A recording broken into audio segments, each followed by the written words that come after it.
spicy. Jimmy Garoppolo on there could be a benefit, but have they kind of burned that bridge? We'll say this. Gardner Minshew is the best backup in the NFL. I love Gardner.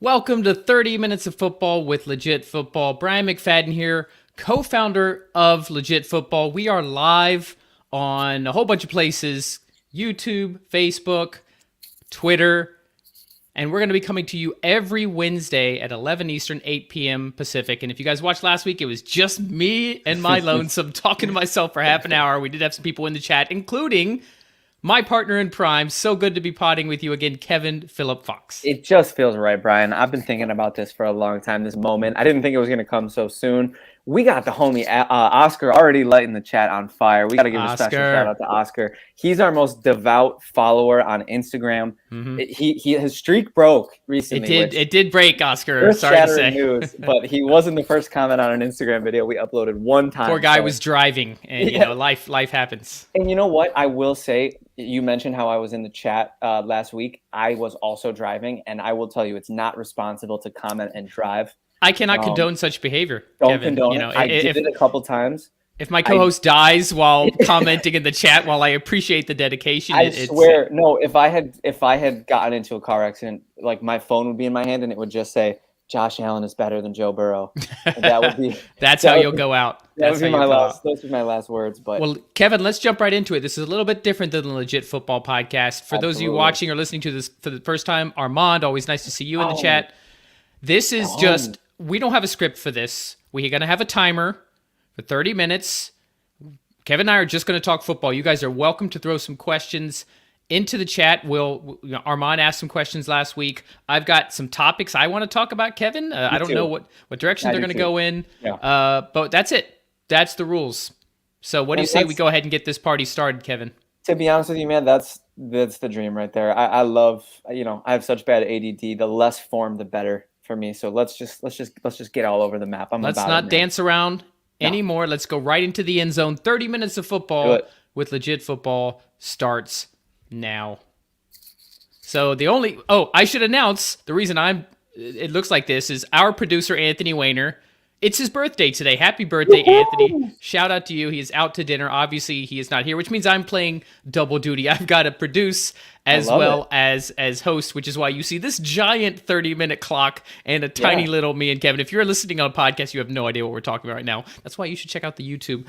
Kevin, I'm going to throw it over to you first. Actually, we don't even have to. We already have a question in the chat. Armand wants to know our thoughts on his quote, dumb fair catch 25-yard line rule. So as a refresher, if you don't know, NFL owners approved a new rule that on kickoffs, you can call a fair catch in the field of play and the ball automatically gets placed at the 25-yard line. So you could be at like the 2. Fair catch, doesn't go into the end zone, ball gets placed at the 25. Kevin, I'll let you go first. Yeah, and the reason this is a big deal is because a lot of the times when teams put, receivers in that position, either the return man or an up man, it's thought to be advantageous, right? Because they have to now get to the 25, which is why teams invest so much in special teams. I'll be the first to say it. Like players like Tyler Medikevich on the Bills, players like Matthew Slater on the Patriots. These players have made their careers. They've made their hay being special teams tacklers. They run down the field and they make that play. Those kinds of players, their days might be numbered. The clock might be ticking. And that's really unfortunate. And I think it's unfortunate competitively because Tyler Bass has become an expert at kicking the ball just short of the end zone, again, forcing them to earn those yards.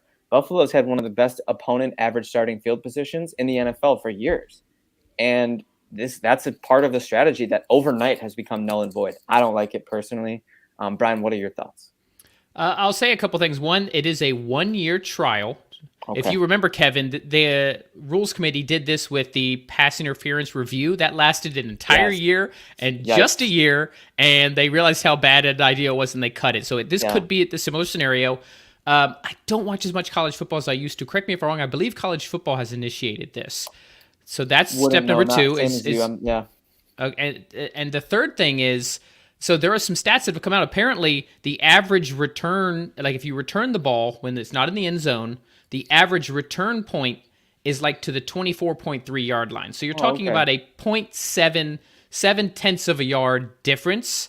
Yeah. So from statistically data, I mean, it teams like the Bills, maybe it would hurt, like in case by case basis. Yeah. And I don't love the rule, but I'm not taking a hard stance against it because the idea behind it is player safety. And at the end of the day, anything that's going to make the game a little bit safer.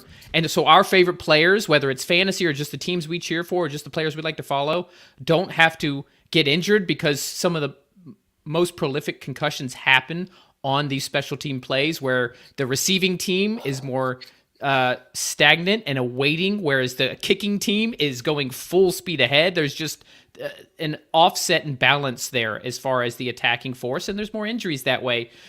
The old school football fans, and look, I'm 42. I've been watching football for 4 decades. I get it. There used to be more violence, more hits, but that's not necessarily good from the human standpoint, Kevin. Exactly, and I think you're bringing the nuance to it that you always do, Brian. I definitely see where you're coming from. There is that purist side of me. There is that competitive side of me that doesn't like it for the ways in which it completely, like, at what point are we just going to say, okay, you get the ball at the 25, no more kickoffs? Like, how far off from that are we really? Like, it's okay. It's a baby step, but it's very possible. I think Andy Reid said, like, we're just one step closer to flag football in his press conference. It's fair. I mean, I don't hate the comment, and I feel similarly from an emotional standpoint, from a fan standpoint, from a competitive standpoint. But you mentioned it, and I say it on this show all the time on these shows. We are a human-based podcast. We know that we get to talk about football because these people put their lives and their bodies on the line every single week. So yeah, absolutely. Whatever's best for player safety is my my buttoned up political answer. My fan answer, which you're getting because this is 30 minutes.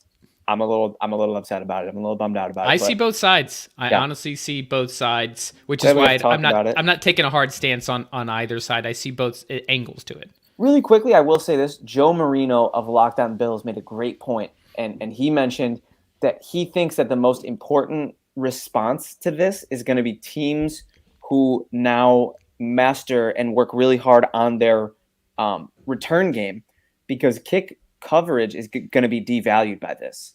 So if you can zig when the other teams are zagging, they might not be carrying those extra gunners on their roster. They might not be carrying those extra guys who are going to be running down the field trying to make tackles. Fair point. Maybe this is as good a time as any to invest in your return game, because this is maybe the chance when you're going to be able to catch people slipping. That's a great point, because so many evolutions in the NFL have come about from rule changes. The reason, one of the reasons why offenses are so prolific these days is because the rules favor the offense. That used to be you could be so physical as a defensive back, and gone are those days. So you're right, there could be an evolution here. Let's tee it up to you, and guys, feel free, Armand, Oscar, anybody else in the chat, feel free to throw some questions out. But I'm going to have my partner in crime, Kevin. What's on your mind? What do you want to talk about tonight on 30 Minutes? Thank you. I'm so glad you brought that up, Brian, because there's been so much going on lately, and we haven't had a chance to tap in. And you were my therapy when the Bills got sent home. You really helped me work through my emotions on the show. The Bills in the mail. Yeah, right. Please. And I tip too. But I just am like, man, this groundswell that it's a hot take to put Josh Allen above Joe Burrow doesn't sit well with me. And we good? We safe over there? We got podcaster safety on. I got lights. I got lights dropping. As long as my green screen is still visible, it looks like it's okay. We're good. Okay, we're gonna keep it moving. I never knew that it was such a hot take to have Josh Allen ahead of Joe Burrow in your quarterback rankings, and it's not sitting well with me, McFadden. It's really not. How do you feel? Well, I mean, look, at the end of the day, one's been to a Super Bowl and one hasn't. Talent-wise, you can probably nitpick. But there's a reason why Tom Brady is considered the greatest of all time. It's not because he's the most physically imposing quarterback. I could name 4 or 5 off the top of my quarterbacks now. Justin Herbert is a better, more physical specimen than Tom Brady is. Yeah. Aaron Rodgers, one of the greatest physically gifted quarterbacks of our time. Tom Brady has 7 Super Bowl rings. At the end of the day, they play this game to win. They play this game to get rings. And I'm a huge Josh Allen fan. Just so we're clear. Yeah. How can you not be? I just love his game. I love his competitiveness. I think he's so Buffalo, right? He so is. Absolutely. He hasn't even he's yet to even win the AFC. Burrow did that in his second year, and he was on the doorstep of doing that again. Just by that alone, I'm not saying it'll always stay that way, but just by that alone, the default is going to put Burrow at 2 and Allen at 3 for me. I totally understand that, and I'm hearing you say that, and I understand that that's true, and I know that this man Patrick Mahomes, the narratives, Brian, this man Patrick Mahomes is criticism proof, and I'm okay with that. I'm okay with putting him at 1, but he's also proven it. Who can criticize? He's not just the most physically gifted. He's also won 2 Super Bowls, already been to 3, 5 straight conference championship games. Come on. But everything that Josh Allen gets docked for, like turnovers, like momentary inaccuracies, all 3 of those quarterbacks who are considered the consensus top 3. I love Jalen Hurts. He's right outside of my top 3. And he's been to a Super Bowl, but he's not above Josh. You know what I'm saying? I know we're looking at sample size. One more Super Bowl and he might. Here's the thing. Josh Allen has had multiple seasons of MVP caliber play. Jalen Hurts had 1. So then it becomes sample size. Actually, it is a factor. Burrow's had 3 seasons of elite play and a Super Bowl appearance. But you mentioned MVP caliber, and I think that's the difference, Brian. I think Burrow's the closest thing to Tom Brady we have, especially physically. I love his game. I love his ability to pick apart a defense. I love his poise. Those are all very real, very tangible. Like you can see that when you watch this guy play. But I don't see that dog that I see when I watch 17. I don't see that extra push, that extra, like you said, those physical things. And I understand why that's something that, people are worked up about, and especially when it comes to longevity. I understand all that. But I don't think it's crazy and biased to say that Josh is. Sorry, I love it. I'm watching it. I completely figured. I don't know where the timer went. I see it, but I don't know how to bring it back up. Anthony, I hope you're enjoying your birthday dinner. I know, Anthony. You don't know how bad we need you. No. But what are your thoughts on that? I'm just I appreciate you giving me the again. I think that's your buttoned up political answer, but this is 30 minutes, Brian. Give me your top 3. It's going to be Mahomes, Burrow, Allen. Okay. Right there. Like I said, it's possible Allen could overcome Burrow if he makes it to the Super Bowl. Josh Allen led the NFL in big time throws. Also led the NFL in turnover worthy plays last year. So that's the Josh Allen experience. That's true. But that also is the kind of thing that can keep you from a Super Bowl, right? Yeah. Where it'll get you on the doorstep, but that's what Tom Brady had is the fact of when he needs it, he's going to make the right play. When the chips are stacked against him, he's going to do what he needs to do to get them not only into the Super Bowl but winning many. Allen, I'm not saying Allen can't get there, right? But right now, he's a tick below Burrow, and it's a small tick, but it's still a tick. Are you familiar with the drumbeat on social media, specifically analytics social media, that suggests that wins are not a quarterback stat? Oh, 100%. Yeah, and you would agree with that, right? Yes. And so to a degree, over a long enough period of time, naturally, if a quarterback with different rosters around them, then wins have to be considered because no player affects the outcome of a game in any sport more than a quarterback, right? In a single season, or if you're a Trent Dilfer from the 2000 Raven, you're have a historically great defense. Okay, maybe you won a lot of games that year, but Tom Brady over the course of 20 seasons on 2 different teams 100%. Wins a lot of games. You kind of at least have to throw that in the mix. Yeah, you start to notice things. I just Brian, I'm just on this sort of kick of a lot of my analysis. I've talked about it a lot on this show. I never really played football. I never apart from Madden, I don't know a ton of X's and O's. I try my best to work my way through it. I learn as I go. Fun fact, but I'll have you guess. I played high school football. I played Pee Wee football. What position did I play in high school? Tailback. Nope. You're going to get it wrong. Edge. So you're probably a lineman. Okay, I was going to say edge rusher. Yeah, that's loved getting the sacks. Oh, yeah, you were probably Von Miller out there. Yeah, I had a great swim move. I was obviously not the biggest, but I'll be the judge of that. Send me the tape. I'll be the judge. I doubt there's any tape, but I need it. Yeah. So all that stuff. That's where my analysis comes from, and I understand it, and the wins and the postseason success. I'm not gonna flip out. I'm not gonna lose my mind. I'm still gonna finish out the show with you, even though you put Allen 3. I just. Also, PFF rating. Burrow is number 1. He actually edged out Mahomes. Ranked their 10, and Josh was 2. I don't understand why they did that. They literally their own grading put Burrow ahead.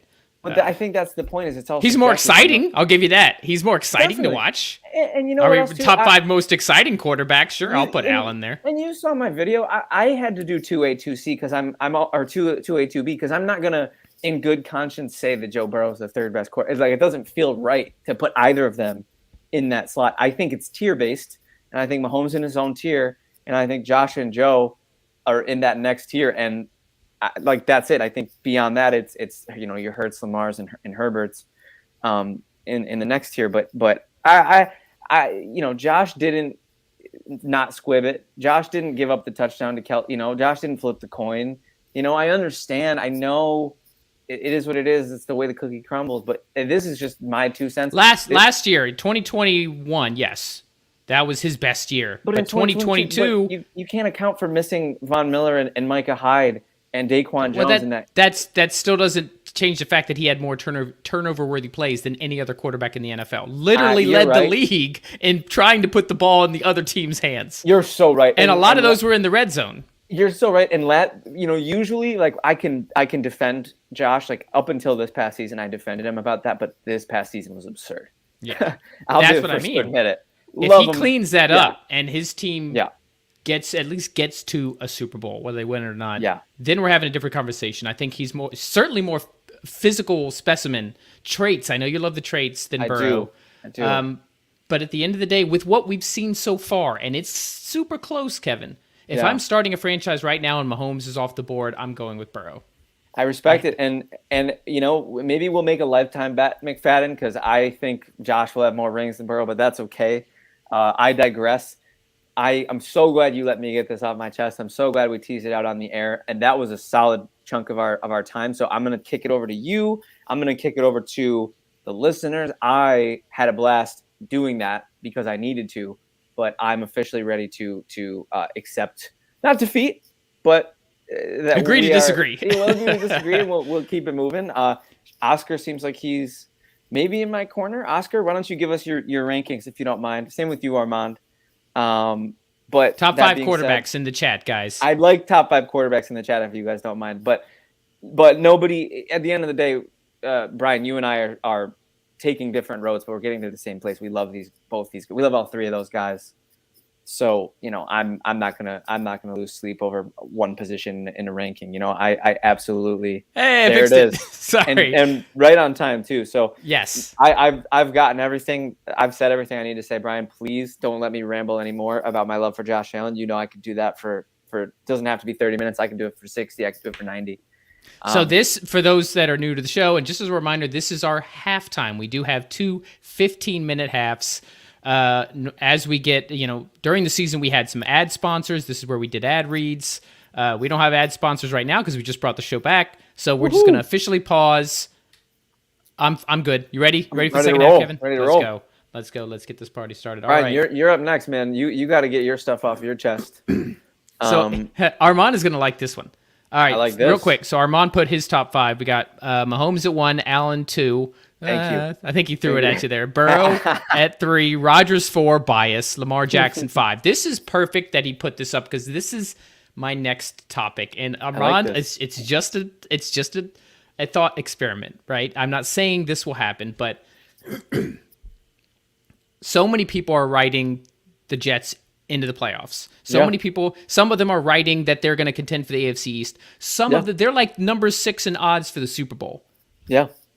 Why is nobody talking about the fact that there is a non-zero chance that this just doesn't work with Rodgers? Right? Absolutely. He's 39 years old. He's coming off, yes, he had 2 MVPs, but last year, quite disappointing, right? On a number of levels, and didn't even make the playoffs with a talented Packers team. Going to a brand new offense run by a coordinator who just was coaching a disaster in Denver last year. And by the way, previous times as a coordinator hasn't gone well anyway. I'm talking about Nathaniel Hackett. Oh, yeah. Either and by the way, Armand, this is all devil's advocate. I'm not predicting 100%. this. I know this is devil's on my advocate mind. because Brian has been a vocal supporter of the Aaron Rodgers to the Jets move. So I know, great move. Brilliant move. The Jets needed it. They were this close. If they even had like mid-level top 20 quarterback play, they would have made the playoffs last year. But I want to discuss like the possibilities of this not working. So Nathaniel Hackett is one, right? He's offensive coordinator, and you can say, oh, he's just going to hand the reins to Rodgers. Okay, fine. What have we seen from Rodgers that he himself can be an offensive coordinator while also being a quarterback? The power struggle. I'm just going to get this out, and then I'm going to let you respond, Kevin. The power struggles that he had with Mike McCarthy ended, that tenure, but also the Packers struggled during that. In the beginning of the Matt LaFleur era in Green Bay, it was, they won games, but they weren't going very far. And it wasn't until he finally accepted his role in the offense that the offense started working really well, and he won 2 MVPs. So a couple things. So Nathaniel Hackett as a play caller, no, bad history. Nathaniel Hackett as an offensive coordinator, no, bad history. Let's say he gives the reins over to Rodgers. Okay, Rodgers as an offensive guy in charge of everything, as talented as he is, no, hasn't gone well. You've got Breece Hall coming off a torn ACL, as good as he was. Maybe he doesn't have the pop. There are legitimate concerns. Their offensive line still a question mark. Yeah. They need help at tackle. Mekhi Becton has to take a huge step this year. Yeah.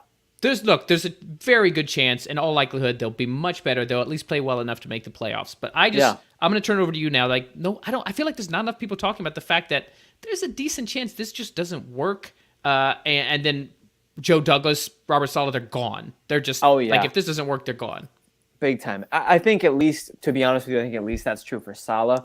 Douglas might have a little more leeway because I think the way that he's drafted, the way that he's put the team. Yeah, but Douglas would be the GM that brought in Rodgers, and if this thing just goes south, I don't mean like they make the playoffs and lose in the first round. I mean this goes south and they finish at the bottom of the AFC East. I think Douglas is gone too, if that's the case, regardless of how well he's drafted. I think it's important that we note, and this is with all due respect, the bottom of the AFC East, the Patriots have a long-standing reservation there, so don't. I know, but that's my point. If they finish below the freaking Patriots, that would be bad. No, that would be bad. That might be Joe Douglas goes to the unemployment line and bad. That's what I mean. But I will say, I think the way that he's built the roster in recent years, and especially the defense and the young talent on offense, it's there's definitely. I think Joe Douglas has a little bit longer of a leash than Saleh.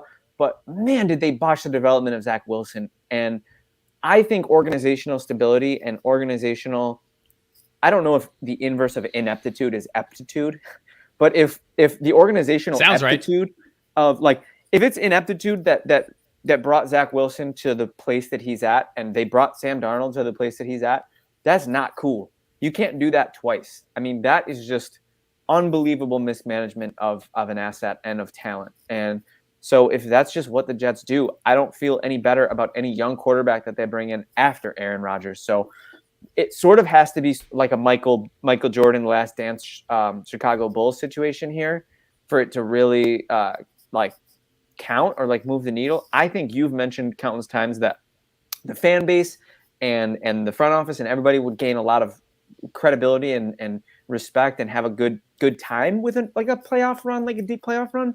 But in order for it to really, really matter, the draft capital that they gave up and, like you said, the all-in move of grabbing Aaron Rodgers, it does feel kind of like it's Super Bowl or bust, or maybe Super Bowl appearance or bust.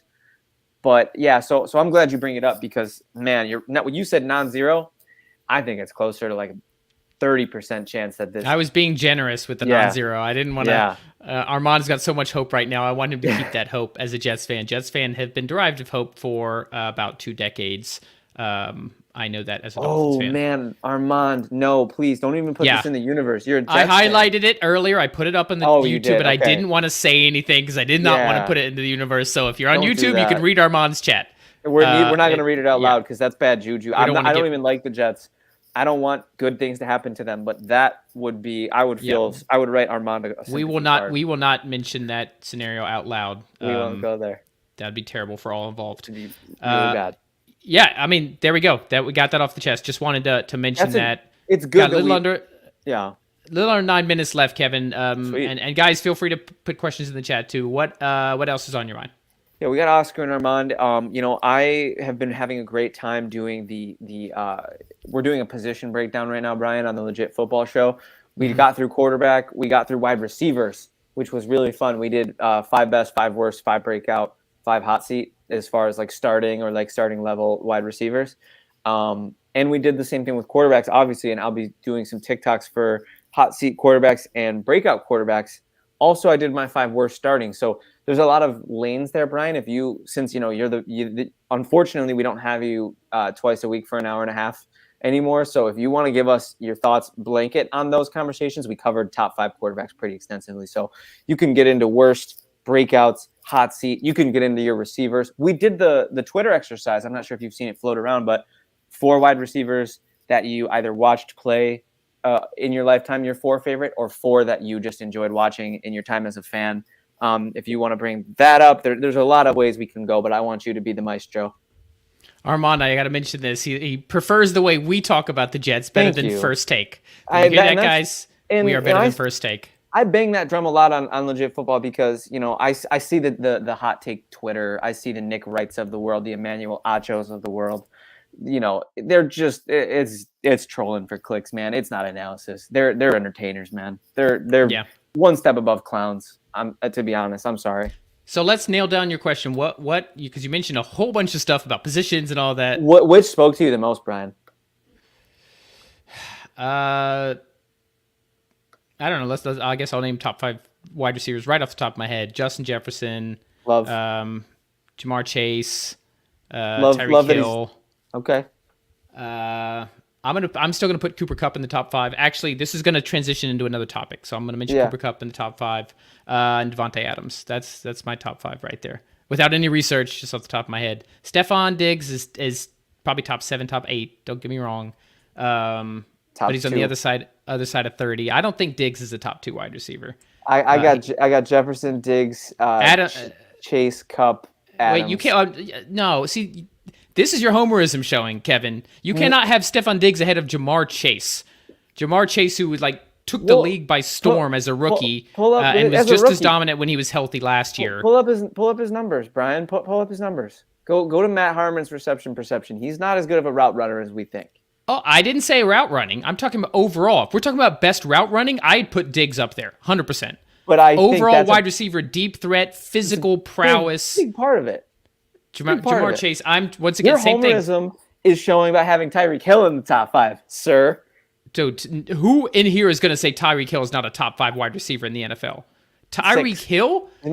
He's the single most dangerous weapon in the NFL, agree. Even now. And I agree. As a wide receiver, same thing. We're putting out new stats on Legit Football now, by the way, every day on Twitter. Love that. I've been loving NFL stats. So I ran yards per reception. Both Jalen Waddle, or yards per target. Both Jalen Waddle and Tyreek Hill top 10. Hill was like 7th. Those two. Waddle was like 3rd. But such a receiver duo. But he's also. But when he was with Kansas City, he'd have games where he'd have 10 catches a game. He's not just a deep threat. He's a credible route runner. He's fast. He's got amazing hands. He's physical. He literally does it all. He is amazing. He's a top 5 wide receiver, top 3 wide receiver in the NFL. Nothing wrong with top 6, Brian. It's very good. Once again, if I'm starting a franchise. And even if he wasn't on the Dolphins, I'm taking Tyreek Hill over Stephon Diggs. I'd love to have both of them, but I'm taking Tyreek though. It's okay. No. It's okay. I digress. I love Tyreek's game, and he has to be in that conversation. But I just think between the two of them, one of them, a defense has to game plan more for. Tyreek Hill literally changes how you play defense. Stephon Diggs. You can't cover him, but you don't necessarily change what you're going to do. Maybe if you got a stud corner, like a man guy like Jair Alexander, you can try that. But you have to play a different defense with the fact that Tyreek Hill could literally change the outcome of a game like that. We're going to stop it there because I want to talk about one other thing because I mentioned Cooper Kupp because that's where I thought we were going to go with this. I love Cooper Kupp. So here's all I have. here's what I have on here. Rams better than expected? Question mark. Now, I'm not saying that they're going to be good, but I think too many people have just written off how bad from a luck standpoint and just so many things, like everything that could, like Murphy's Law, everything that could go wrong went wrong for the Rams last year. Horrendous, yeah. And I know that Jalen Ramsey isn't there anymore, and who knows what Stafford's health is, but let's say Stafford is healthy. Cooper Kupp was the most productive wide receiver in the NFL before getting injured last year. People have just completely forgotten. We're talking about fantasy. Like they've completely written him off when he was playing at an elite level after he had the Triple Crown the year before. Nobody separates like Cooper Kupp. Cam Akers was like a top 5 running back over the past 5 weeks of the season. Offensive line, which was a huge problem, got better towards the end of the season. Van Jefferson is still there. Lance McCutcheon, preseason darling, gets a chance to come up. They've got some stuff. They have a ton of rookies. They have more rookies than anyone else. I think nearly half their roster is rookies, but they still got Aaron Donald on the other side of the ball. So they're playing in a very weak NFC. I'm just saying they might flirt with 500 instead of people just giving them 4 or 5 wins. Yeah, it's just tough because of their division, Brian. I think that's the thing. I think that's the Cardinals, 2 wins true. There. That's true. They can steal one from Geno and the Seahawks, even though I think Seattle's a good team. I think the Rams can steal one. Got a lot better this offseason. They could. Seattle, but McVay, they can steal one from Seattle. It's division rivals. They're not leaps and bounds ahead. I won't give them a game against the Niners, but that's already 3 wins right there. You're telling me I don't have the division schedules in front of me, but they're going to be playing a team like the Bears or the Vikings who are on the way down. I don't know. They're going to have other teams. Who do they play? The AFC South? Do they get a chance to play the Titans or the Texans? If we're living in non-zero land that we lived in, where we talked about the Aaron Rodgers not working out thing, I think we're in a similar realm of like the Rams being playoff threats. I think we're in a similar world of non-zero. I did buy into the Stafford health stuff a lot more than I think a lot of people did. I think a lot of people, I remember heading into last season, there was talks of I think there might have been a shoulder situation. I think over the course of the season, it turned into a back situation. Correct. And that it was mainly the shoulder, or the elbow. Sorry, the elbow. Yeah, the elbow thing. He had the injection before the season. Apparently, it bothered him all year. There were lots of bad vibes around Stafford's health, and if we've seen the last of true Matt Stafford, that wouldn't shock me in the slightest. And that's kind of what keeps me from believing that they'll be playoff contenders or even flirt with the playoffs.